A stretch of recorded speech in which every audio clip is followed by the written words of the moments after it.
course on deep learning fundamentals or extensions, advanced machine learning class. My name is Jahan Gofrania, and I'll be your instructor for this term. As a sort of a custom, I'll introduce myself briefly, and then we'll move on to the details about the class. So I've basically been in the industry for a long time, for over 25 years of experience in different capacities. I graduated from University of British Columbia in Canada and got my PhD there in pattern recognition, and I have been working in the industry for in different sectors, mostly telecom, and then also some medical devices, and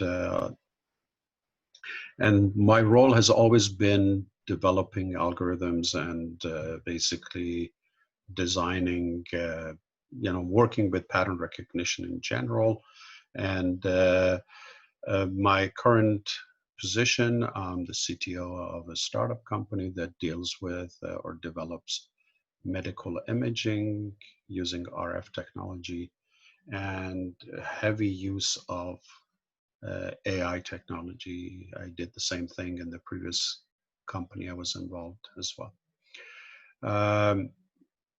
I also have an extensive academic background. I've been teaching since my graduate school days in Canada, and also I've been teaching here in the States for a long time, since early 2000, and also been administrator at school as the dean and also as the department chair capacity. And I also currently teach at San Jose State, mostly AI classes at San Jose State Computer Engineering Department and Computer Science Department there. The focus of this course, this session, or this semester or quarter, whatever you want to call it, is mostly geared towards extension and digging deeper into deep learning, because my understanding is that most of you have already had some introduction to deep learning, specifically in application and computer vision. So we will basically cover some of those stuff, but a little bit more in detail. So it won't be a repeat of what you've already seen. And the assumption here is that you're familiar with some of the key techniques. So there are three major parts to this course. That's as far as the content is concerned. We're going to spend the first part of the class, or 1/3, or maybe less than 1/3, but the first major topic in this class that we start talking about today is unsupervised learning. Then after that, we move on to some details on how to train deep neural networks. So we get a little bit into how to avoid pitfalls in the training of neural networks using backpropagation for convolution neural nets and maybe recurrent neural networks. But rather than talking basically about the basic architecture, we focus on mostly how to implement these and the training aspect of it, how to use hyperparameters, how to tune in the training process so that it converge faster and things like that. So That is the part on the specifically deep learning. And then the last part of the class, we focus on reinforcement learning. And reinforcement learning is a category that falls somewhere in between supervised and unsupervised. And we spend a good amount of time learning about the basic algorithms in reinforcement learning. Okay, so this was just an intro. Let me go through the syllabus and explain how this course is conducted and evaluated along the way. So I'm going to share my screen and give me a second till I bring everything up.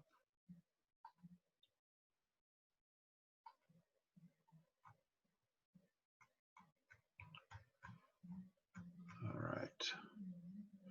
Okay, so here's the syllabus. You should have a copy of this on the Google Drive. So this is my name, this is my email address, and the course description. And here's the book. The book is available online to many. If not, as long as you have access to the book, we're good. And so the learning outcome, or the key objective, we're going to focus on deep learning and machine learning, and as I said, reinforcement learning, ability to understand the deep neural networks, and ability to also understand the concepts and frameworks, the tools that we use in this class to perform and design these neural network architectures. In the specific is going to be TensorFlow 2.0 and Keras in more specifically. For the reinforcement learning, we're going to rely on a couple of other tools. Similar, we're going to use still TensorFlow 2.0 and Keras as a background, but there is a special software which is developed based on Python, and it's called OpenAI Gym, and that's where we're going to spend a lot of time to develop that and learn about that. And then at the hope is that you also learn about the overall approach to build and train models using the tools. As far as the grading policy, pretty standard here, nothing special. This is, you can see this.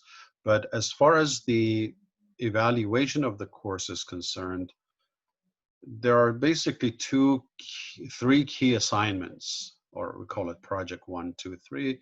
It may be posted as homework 1, homework 2, homework 3, but they're basically extended assignments. They're not like something that you can sit down in an hour and then finish it.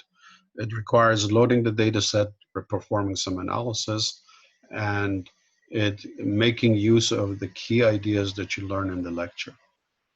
So the project 1 has 20% of the total grade. Project 2 is a little bit more extensive.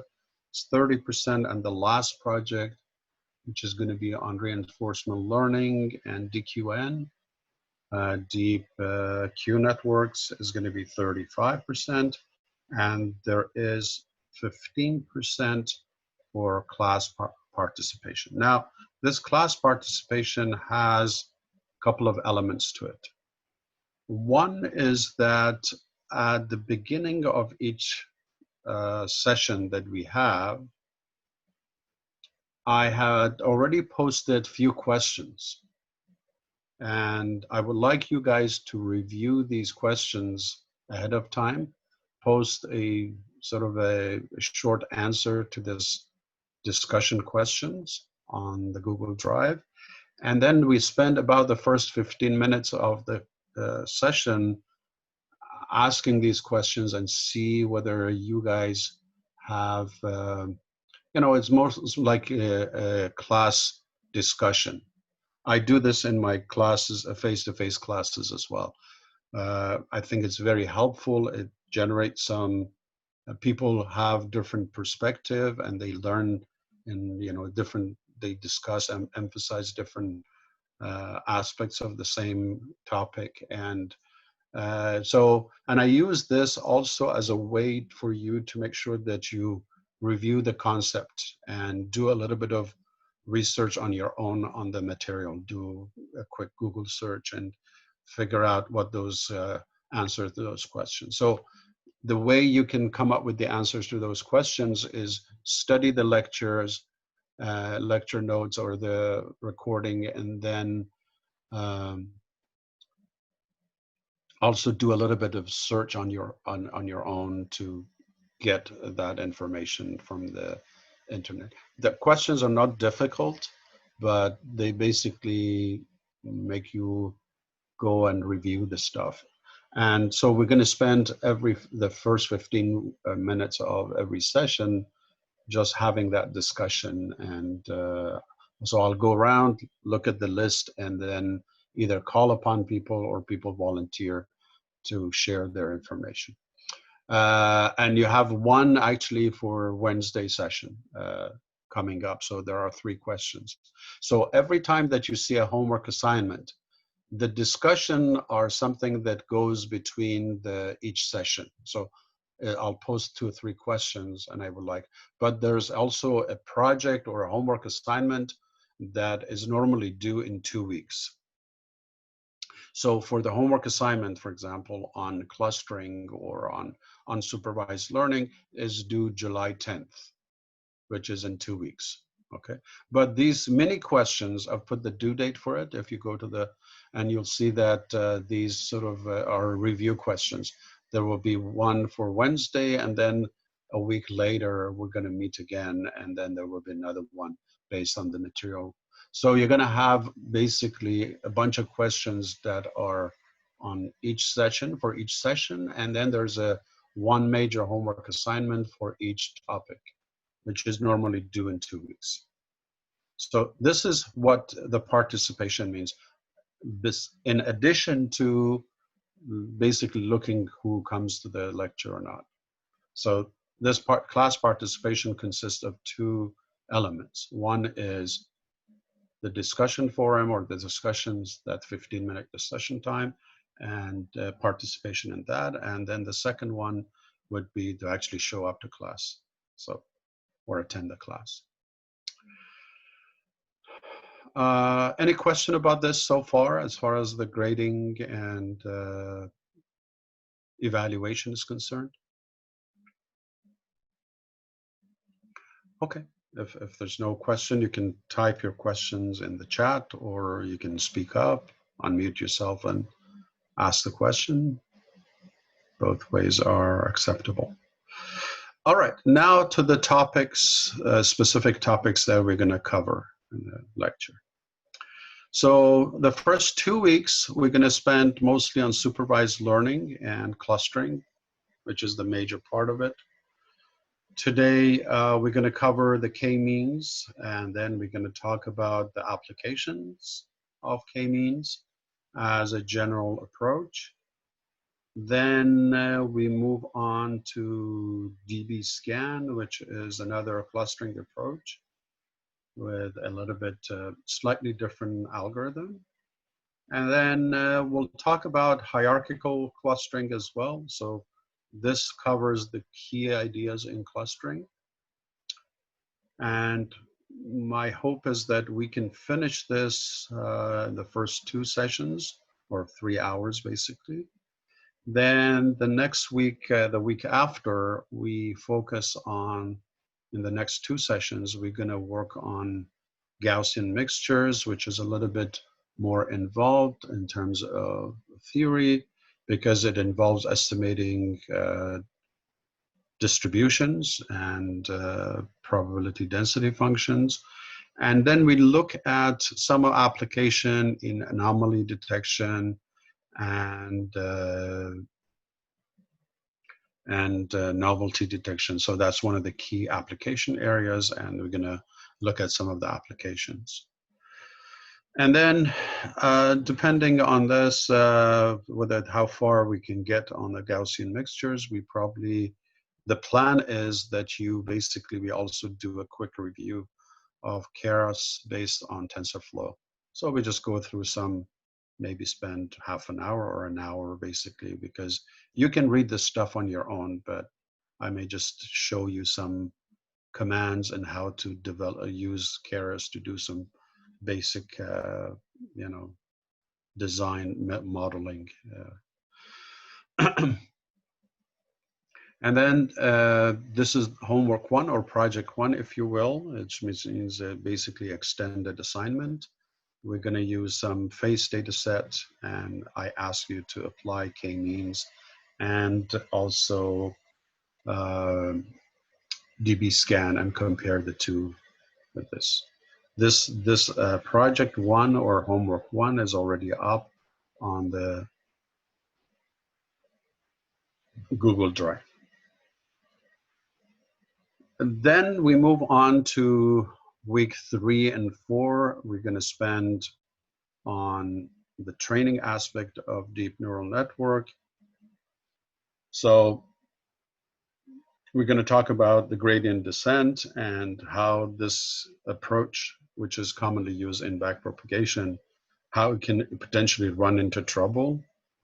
Then we talk about how to actually deploy, or not necessarily deploy in the sense of edge deployment or you know, Kubernetes and Dockers and things like that, but mostly how to use models, the neural network, deep learning models in practice, because you already know that training a deep neural network which deals with practical problem is pretty time consuming, and it can take a lot of time, even with GPUs and hardware accelerators. But one approach to get around that problem and use that is transfer learning. So we're going to talk about transfer learning. And then we're going to focus, after that, we're going to talk about, okay, we use the gradient descent, but there are multiple optimizers that could be used in place of your vanilla gradient descent. And what are the choices, how to set them up, what are the hyperparameters for those. And then we talk a little bit after that about regularization, the general concept, and what is the meaning of that, how it's done through optimization, how it's done through special technique, such as dropout layers and things like that. And then the project 2 focuses on training a deep neural network on a specific data set. And it's basically an image data set as well. And we'll look at those and look at the training. And the idea here is that a lot of the stuff you've learned in this session, in this section on training, you can basically apply them.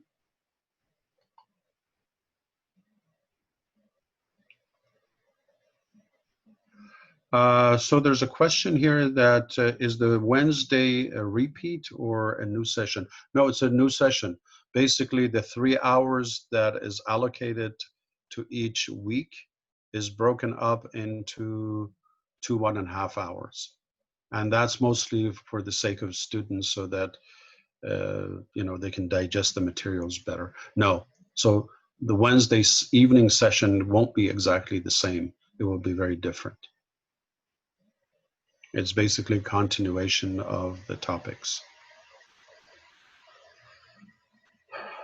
Okay, and then after that, we move, the last 3 weeks we spend on deep reinforcement learning. And there's an intro. We learn about the concept of agent, environment, and observation.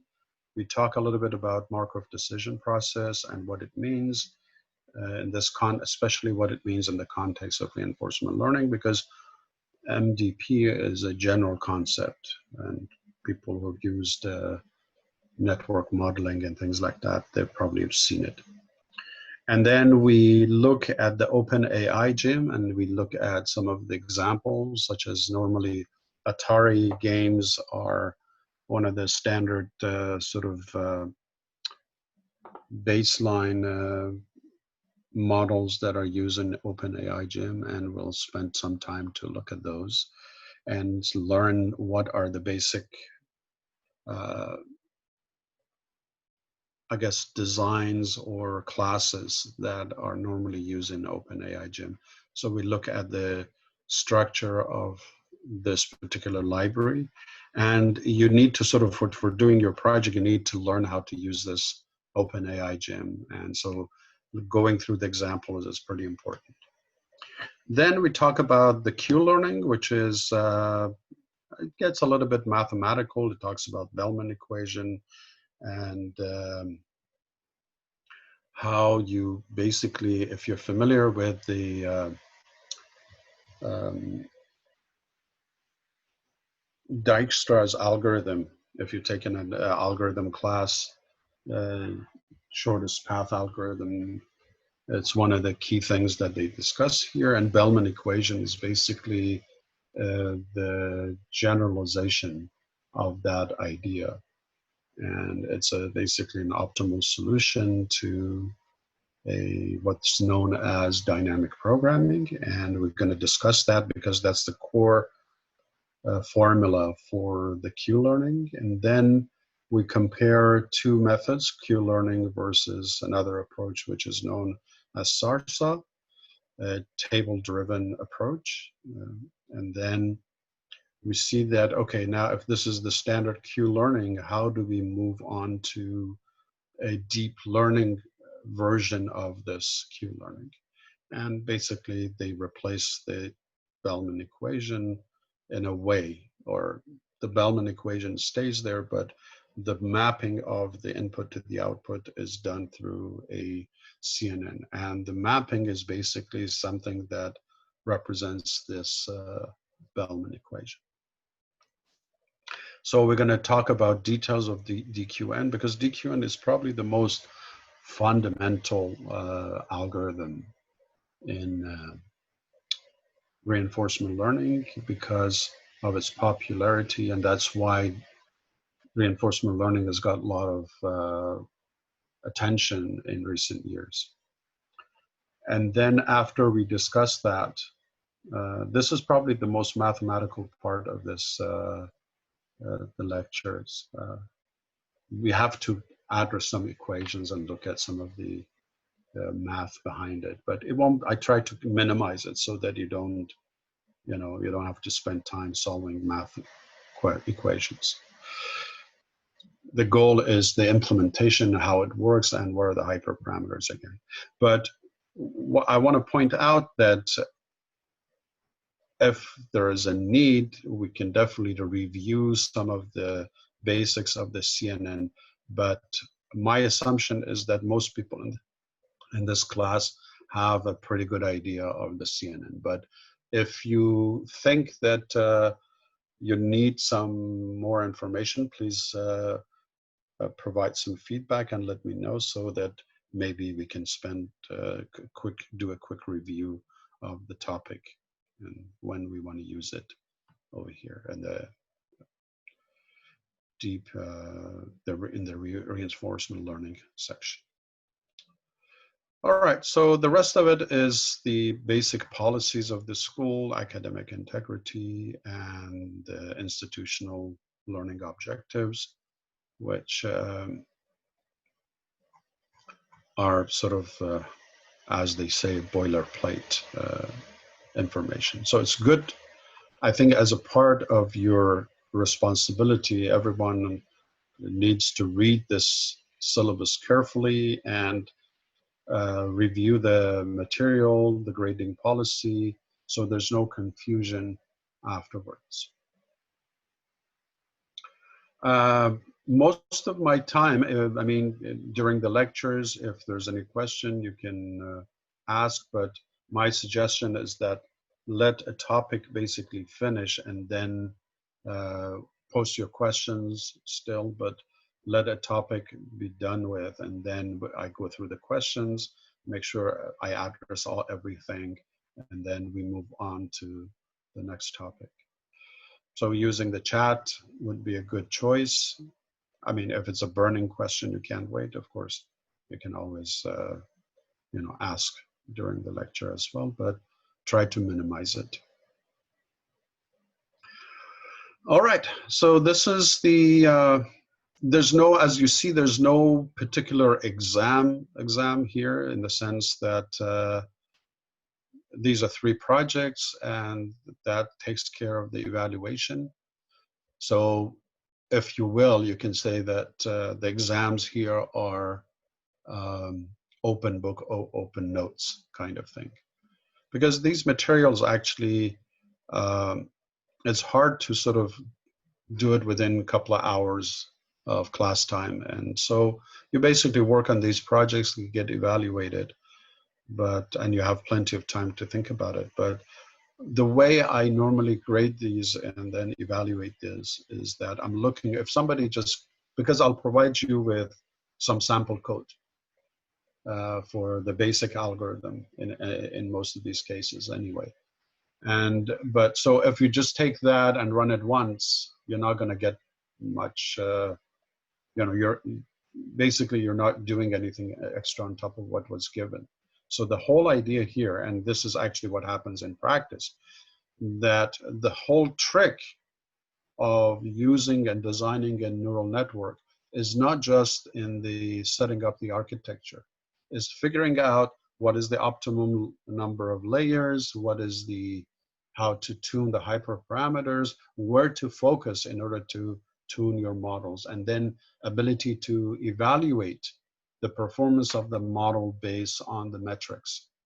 And that's why this second topic focuses on the implementation and the training, which is a practical aspect of this. All right.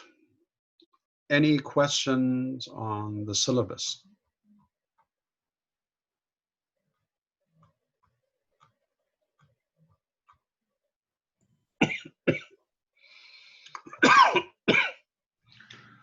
All right. So we can now move on to the actual lecture.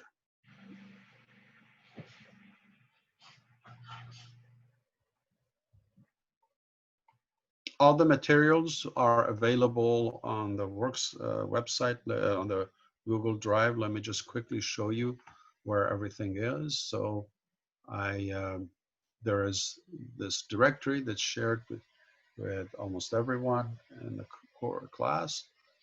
And here is a course material. I normally post the stuff here. The project is basically, as I said, is a homework. I can copy the homework assignment, copy it again, the project part of it into the project section as well. So I'll do that. But basically, here are the directories that you make the submissions for the project and the homeworks, and that's where I look at. I will not accept email submissions, so please dump it here and put it here so that it's all one area. And a lot of this stuff will take a lot of space as well. So, cloud, Google Drive is the right place for it. So if you come here, see, I've basically categorized it based on topic. So clustering everything, there's a Python code, there's lecture notes, and there's a homework, which I duplicate. I put this here because this is how I organize it on my computer based on subject, but I'll copy the material here, the homework assignments, into the proper directories and folders as well. So this is where the stuff is, basically. Now, if you want to look for the lecture notes, here is your PDF. So you can basically follow on your computer when I'm talking about the topic. Okay. So that takes care of that. Now to the actual lecture.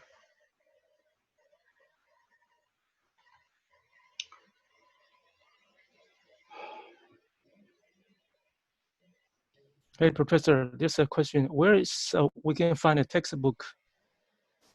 The textbook, you have to either buy it or you have to get it online. I don't have the textbook. Okay, gotcha. I have one for myself, but unfortunately I can't share that with everyone. Gotcha. Yeah, but I'm sure there are online, you can find probably online. So let's talk about the key topic, which is the unsupervised learning. You know that if you look at the key categorization of AI or machine learning for that matter, you see that we have categories such as supervised, unsupervised, semi-supervised, and reinforcement learning. These are the general categories as far as the way we approach the data and analyze it. There are different categorization in terms of learning. There's active learning, there's online learning. There are also other ways of categorizing this. But okay, Danny was kind enough to show where the PDF version of this hands-on ML is. Let me just make sure this is not the old version. Okay, so before we move on. So this one that I'm using is the, let me just double check this.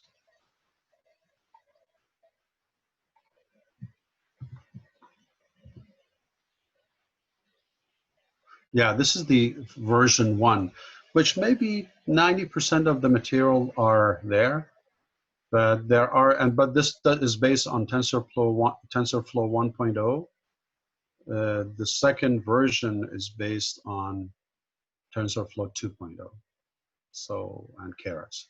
So a lot of the theory and the concepts are similar, but it just the tools and the implementation is the older version versus this. So if you can't access the other one, use this as a guideline, but we're going to be using the second version of this. Okay, back to the discussion here. Okay, so if you look at these key categories of learning algorithms or machine learning, most classes, most topics, most developed is the area we call supervised. Okay. And can somebody tell me what is the definition of supervised? Can somebody provide that? Supervised is you tell machine what's the target, so the data is labeled. And Excellent. unsupervised is not. Excellent. That's the exact definition. So a supervised approach always has the desired output, or the desired, whether it's a classification or regression, doesn't matter. It's basically you have the output samples. So if I show you this input, this is the proper output. And most of the classical modeling approaches are like this anyway. I don't know if you guys have heard of an older approach called system identification.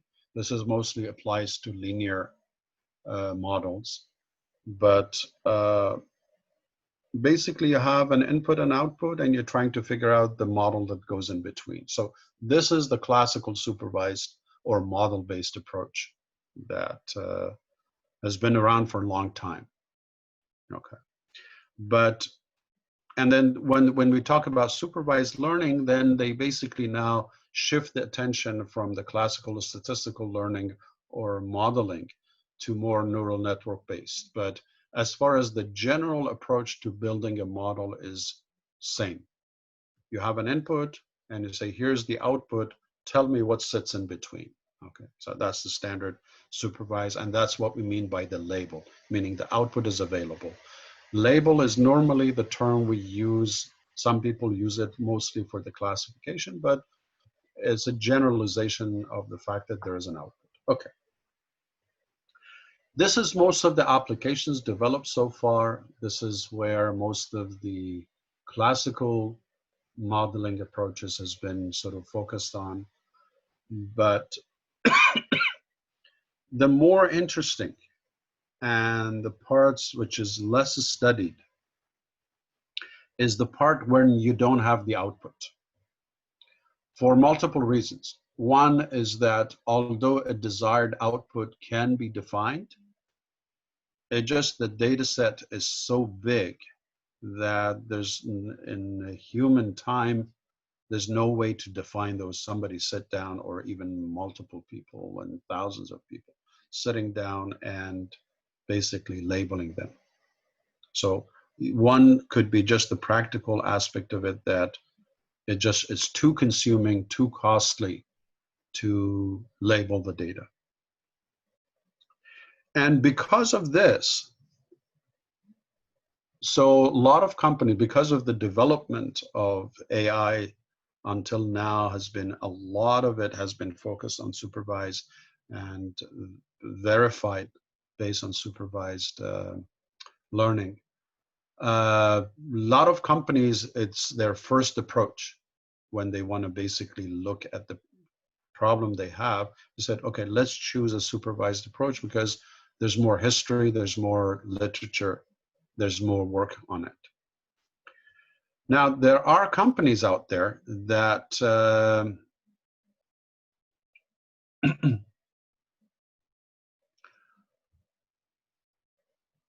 there are companies out there that actually their only job is data labeling. So, as I said, they have a bunch of experts and they use some machine learning approach to label data for companies. So if there's enough business out there that there are real companies doing just this, it just tells us that how important this thing is and how costly this is, because businesses can run and survive on just labeling the data. So the important point is that this is a costly process, even if it's a well-known approach, but labeling the data is not easy, okay, or at least costly. Now, there's a quote from Yann LeCun, which is the VP and chief AI engineer at Facebook. And his work has been, he was, I believe, in University of Montreal for a while, and then he became the Facebook, he went to Facebook. So there's a strong group working on AI in University of Montreal and also University of Toronto, Jeff Hinton's group. So he has a very famous quote that says, if intelligence was a cake, unsupervised learning would be the cake, supervised learning would be the icing on the cake, and reinforcement learning would be the cherry on the cake. The reason that he uses this analogy is that to indicate that most of the stuff we see out there are actually unsupervised problems, although the theory that has been developed for AI is mostly or machine learning has been focused on supervised. So a lot of icing, not enough cake, okay? So, and that's why a lot of computer scientists and AI, experts believe that this is where most of the focus should be, because that's where most of the potential for new approaches are, the unsupervised learning. So what are we going to do in this case, in this class? In this class, we're going to do a little bit of the cake. That's where the first part and the clustering and unsupervised section comes from. A deeper look at the icing on the cake, some of the supervised technique, And the cherry on the cake, we're going to spend a little bit more time, maybe more than the rest, on the cherry on the cake, reinforcement learning. Reinforcement learning is getting very popular, and most of the recent developments started since 2013, and there's been a lot of contribution in the last couple of years, 2016, 17, so a couple of the key major developments have happened there. And I actually, let me just look at this. All right, thank you very much for folks who are contributing to where the resources are. Thank you, guys. Okay, so let me, an interesting development that's happening in the AI also, I think it would be interesting for you to know about the, one of the key differences that's happening in the industry or in this field in general is that a lot of development happened or started with academia. A lot of new technologies and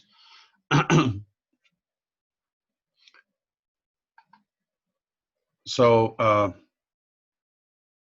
me see. Okay, so I think there's a question. John has a question.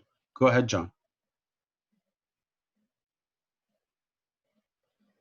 John Shan.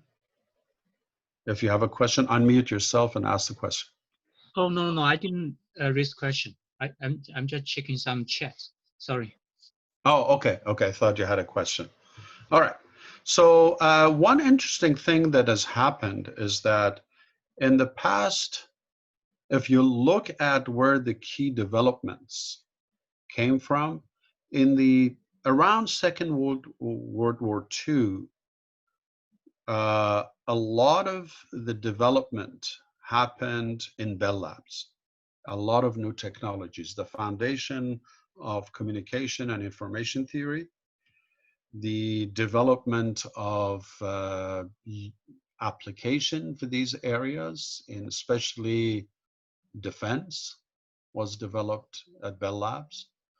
And a lot of the new fields in data compression, in communications, in, as I said, information theory, computer science, the computer architecture, all of these were started in a government-owned, a government-sponsored agency, although it was within a company, Bell Labs, but they were very, they were governed by the, the U.S. government basically, or they were controlled, a lot of oversight by their by the U.S. government. So, but the university, the academia had a big role. If you see, most of the people who worked there were professors from MIT and Columbia, and the people who ended up developing the atomic bomb.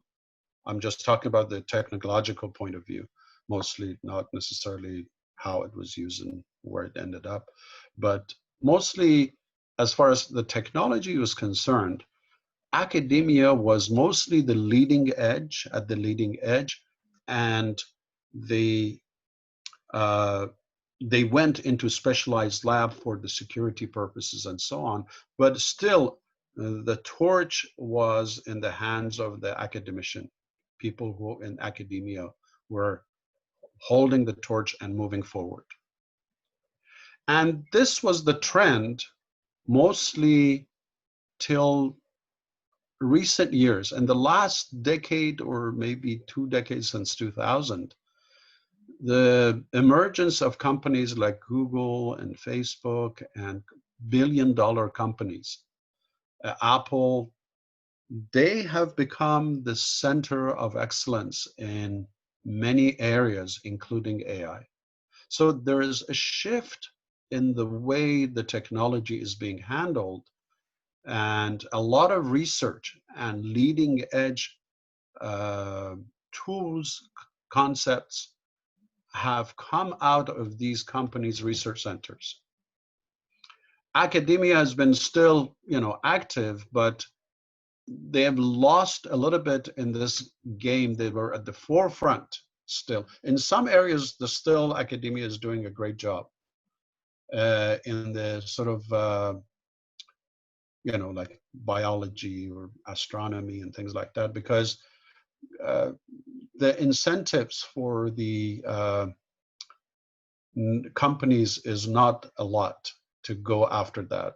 But in areas such as AI and maybe even infrastructure has got to a point where now you see that most of the new chips and RFICs are coming out of Apple rather than Broadcom and I forgot the parent company now name, but the one that was originally Avago. And so you see that there's been this shift where the industry now is edging ahead in certain areas because of the money and because of the application. Right now, look, there's AI is led by Google and Facebook and some companies such as Apple, more on the hardware side. Intel and other hardware companies or chip companies are playing catch up, trying to, one of the ones that have done really well is NVIDIA in this area. But the key ideas that still are coming out of Google DeepMind, the Facebook AI Research Center, and in Asia, you can see that there are equivalents. The AI from Baidu and these large companies, Alibaba's financial arm, Tencent, and all the other, organizations that basically managed to build similar research centers and focus on that. I was attending a conference in China last year, and it was in Guangdong, and there were 8,000 AI companies attending that conference just from that. There were 8,000 companies in the Guangdong province, and many of them were present in that conference. And so this is an indication that this is one area that the industry aggressively is pursuing, and they've made serious headways in the forefront of the general AI. So this is one paradigm shift that I think it's important, and it's been my own observation looking at this and looking at a little bit more details in terms of what's happening, where the money is going, and how much money they're spending, and so on and so forth. And it's an interesting shift to the classical, and academia is playing catch up basically at this stage, a lot of it. Look at the tools, TensorFlow, PyTorch, which are the leading edge tools right now. Who came up with them? One was Google, the other one is Facebook is behind it. And very similar ideas in terms of the key areas in 2013 paper on DeepQ network came out of Google DeepMind, the BRAIN project, sorry. And so a lot of the new ideas that are more applied research and at the same time key pushing the edge of all this is coming from the industry. All right, so this is just a side note, but I think it's important for you to pay attention to this. Now, talking about the unsupervised approaches, we're going to talk about clustering and then applications. Another approach to unsupervised is anomaly detection. This is, for example, a lot of companies like Visa, credit card companies use this heavily, the anomaly detection. And another area of interest is density estimation. They call this density estimation, but you're basically trying to guess the distribution of a random set. And the reason this is very important, because in most of the standard supervised learning, you are dealing with specific samples. Say, if here's an input, here's the output. But in density estimation, instead of saying, for this input, here's the output, you say, based on these input, here is the distribution that these samples come from. And you said, okay, what is that good for? The answer to that is that if you can estimate the distribution, you can generate new samples from that distribution as soon as you figure that out.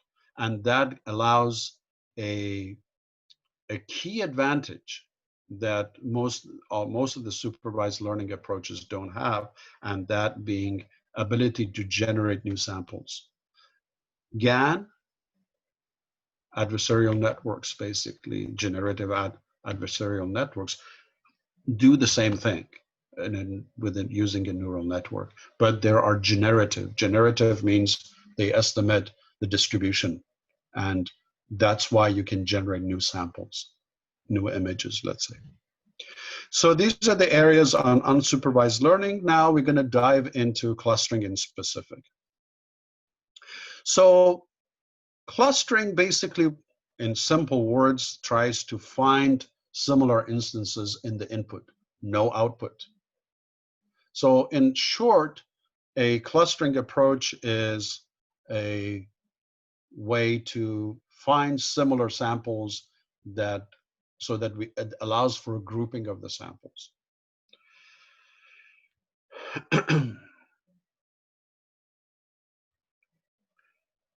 So here it talks about the fact that it's labeled. If you're looking, there's a similar task in classification. So classification basically takes the input and assigns a label to it, right? So, but the only difference between them is that in clustering, we don't have any output at all. It's an unsupervised approach. So we look for the patterns in the input, and specifically in the context of clustering, these patterns we're looking for is that how close these samples are to one another. Okay. And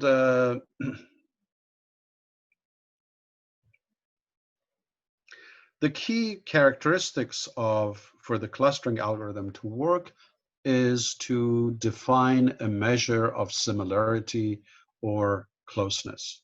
So this distance measure plays an important role in clustering.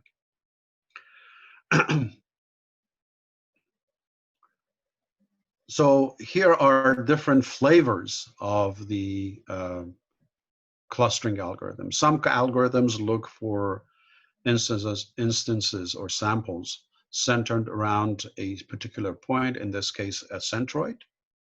And we'll talk about the meaning of centroid. If you don't know, it's pretty straightforward, but I have an example. Let's show you how that's done. Others looks for the continuous regions of densely packed instances. The measure of similarity in this case is the distance between every two instances. So rather than looking at a sort of a mean in a way, centroid is kind of like a mean, which does not necessarily fall on one particular sample. But we look at how the samples in that group, how close they are to that center. There's another approach which looks at the density, and the density basically says what is the average distance between every two samples if you look at. So if you look at 10 samples and these samples look at them 2 by 2, you calculate the distances and average that. If this number that you come up with is as small as an indication that those samples are close to one another. If this distance happens to be large, is an indication that it's not a dense region. Some algorithms use hierarchical approach. It's a cluster of clusters. And so we're going to look at k-mean. I think dbScan probably we have to defer it for Wednesday, but we're going to look at k-means in specific, and we're going to look at some applications.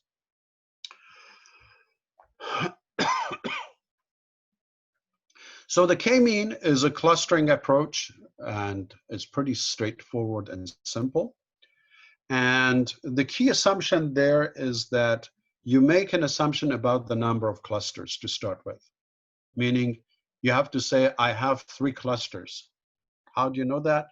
In reality, you don't, unless the data is low dimensional and you can visualize it. Okay. There are techniques to get a high dimensional data and map it into low dimensions and then visualize the data. This is a standard approach. That clustering is one approach. Another one is PCA. I'm not sure if everyone is familiar with that or seen it before, but basically that's one way of reducing the dimension.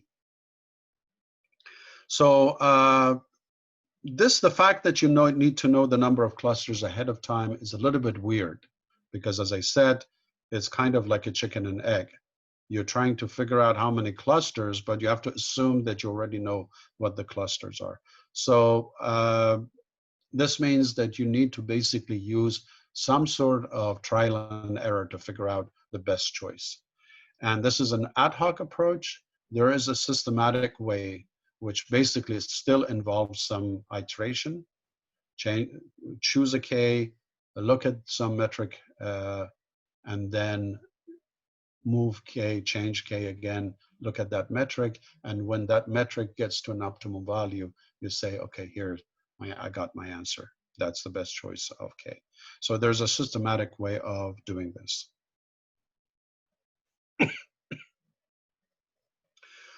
All right. So our first approach or example here is example of some simulated data. This is just some data that has been generated. And by just plotting the data, you see that visually you can see 5 clusters. So we say, okay, let's choose k equal to 5. Not all problems is this easy. So it's just a demonstration purposes. And then we get to, so in order to do the calculation for the centroid, here is an example. I don't know how many of you remember the centroid calculation. Centroid could be defined for geometric objects and also could be defined for points in space. They're basically the same thing. I mean, you have a geometric object, you take the vertices and you enter the coordinates of that, and that gives you this, using this formula, you can find the centroid of that geometric object. But if you remember from your geometry class in elementary school, you know, if I give you a triangle and say, find the median point of this, or the centroid of this, you basically hang it from each vertex and you draw a line towards the you know, center of gravity of the earth. You basically draw a vertical line from that point. So you hook it up from one corner, you draw a line. You hook it up from the other corner, you draw another line, and then from the other end, and you get the 3 lines should basically coincide, intersect, and one point, and that's your centroid. This is provided that the object is homogeneous. If it's non-homogeneous, it's still the same technique works, but is not going to be necessarily in the center. It's going to be shifted to the side. But if you were to calculate this algorithmically, basically, if I have these 4 coordinates, or these 4 points with these coordinates, the centroid says, take the average of the x values, take the average of the y values, and that's what you see here. This is how the centroid is calculated. For the centroid for this one would be 5 and 9, basically. 20 divided by 4 and 36 divided by 4. Okay. So now I'm going to switch to the code and show you how the code is actually done. So I've uploaded this Jupyter notebook that I've already uploaded for you guys.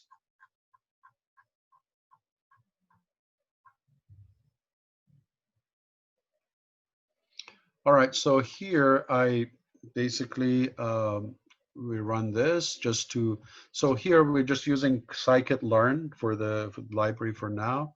This is basically this make blobs that you see here is a library that generates random numbers. You specify the centers for these blobs, if you will. So this coordinates refers to these centers. Center for this, center for this, center for this, center for this, and this, the 5 clusters. And that's why you have 5 of them. And then you specify standard deviation for them.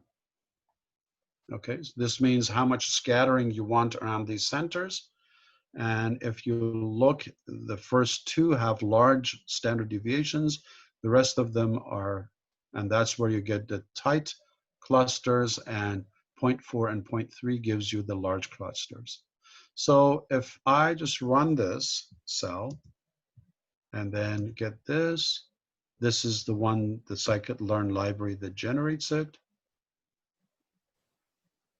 And then this one is just a function that plots these variables. And then here is just a plotting the figure.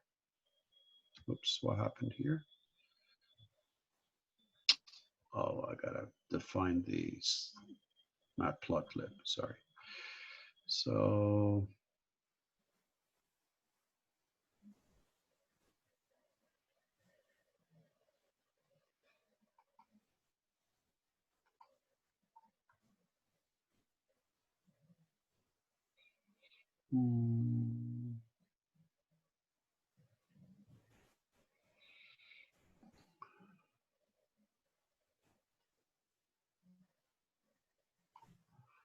yep, let me copy these over because I don't want to run those earlier. If you run the script from the beginning, you won't have run into this problem, but now it should be okay. Still error. So maybe I don't have a choice here. I have to run everything.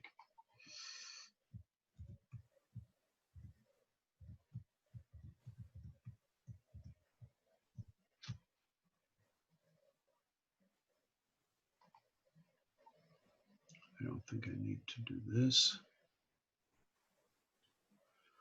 Okay, let's try again.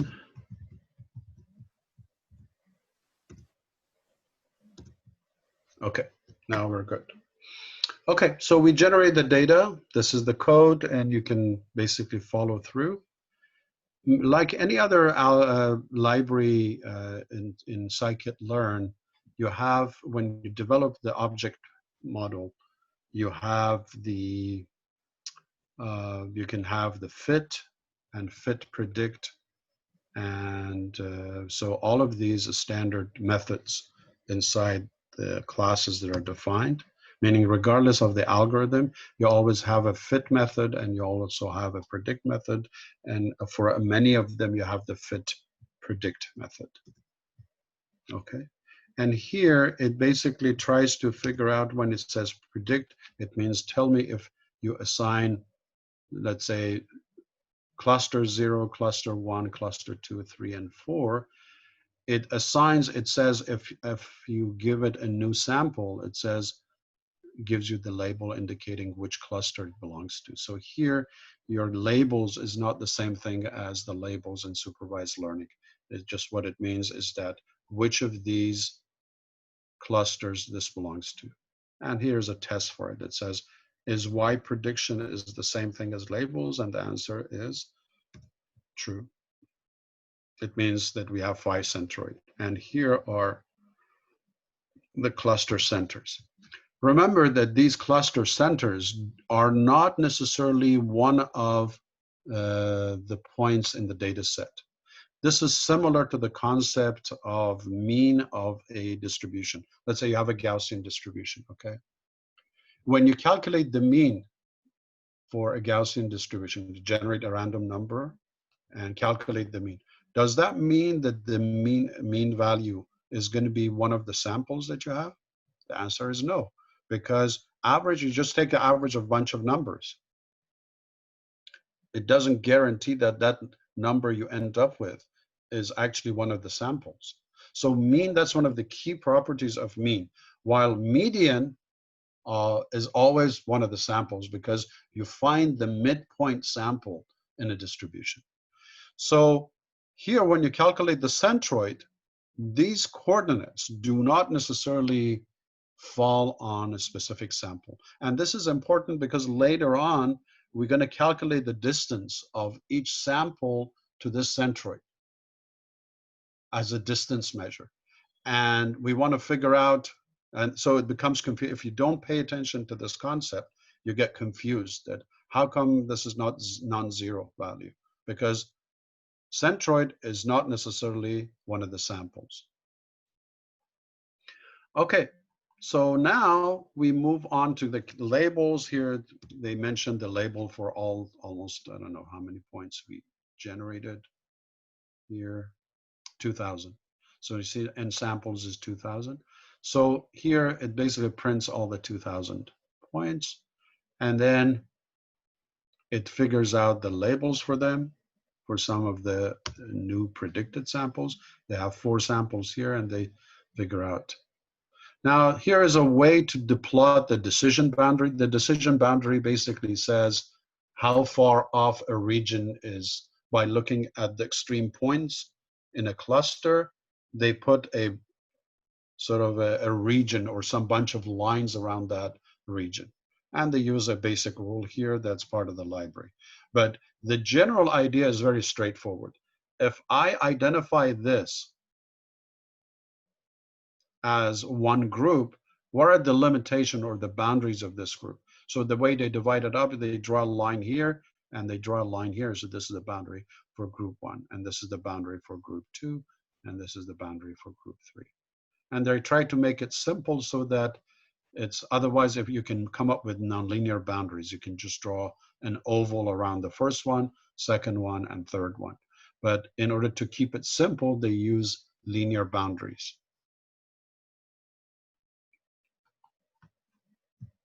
So you can run this, and you see that if you run the, you get these boundaries. Now, pay attention to the points that fall on the boundary. Okay, so if I ask you, how confident are you if I pick a sample close to this X in this pink region? How confident are you that this belongs to cluster, I call this cluster 0? What would be the answer? Is the probability high or low? It's depends on the distance, how far the point. Yeah, but let's say I'm rotated. choosing something where I'm showing the putting the cursor right now. You see where the arrow is right now? So if I choose a point around this area, are you confident that this belongs to this cluster or not? Yeah, it's very confident. Very confident. How about this? Yes, it's the least confident. Excellent. Yeah. Is least. And the reason is what? Too far. This point is Too far away. from the, Again, we are using the distance measure to determine what makes or constitute a cluster. So there's a good chance that this point could belong to this cluster. yeah. And the reason is that this cluster is not as dense as this one. So it introduces much more variability and uncertainty in the samples. So we are less confident of the points that the k-mean finds at the boundary, but when it's close to the centroid, we sort of determine, and that's the basis. This is how k-mean works. It calculates these distances and decides what belongs to this. These points at the boundary are a little bit closer to cluster 0 than to the centroid of cluster 1, which I show here in the yellow. Just a little bit.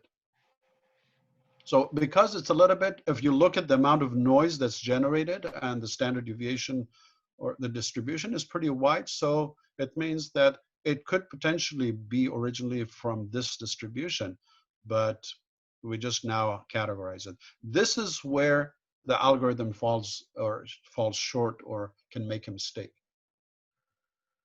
Okay, so I wanted to sort of focus on this point to indicate that these algorithms are not bulletproof. A lot of it has to do with the way the data looks and the way the data is structured. So sometimes if you get 5 clusters that look like the yellow one and this beige one, or the kind of orange color one, you can't really trust that very much, because you have 5 fuzzballs basically, where the clusters are not really dense. This works really well if, I'll talk about the limitation later, but it really works well when you have dense clusters. K-mean works really well in those cases. Is that All right. Sorry, go ahead. K-means can take into consideration of distribution or the density? Is there any way to do that? Unfortunately, you don't have access. If you had access, you should definitely take into account. But the problem is that the density, we don't have any idea what the density is. The only way to come up with the density is to take all the samples within this boundary, generate a PDF of that, and then say, okay, now out of the classification that the K-mean has done for me, or clustering that the K-mean has done for me, now I use these boundaries to generate a distribution. Then you can use it to do some inference on top of that, but not before the K-mean has performed its task. The idea here is that, is it possible to use the distribution before to help the K-mean? And the answer to that is unfortunately not, because the approach is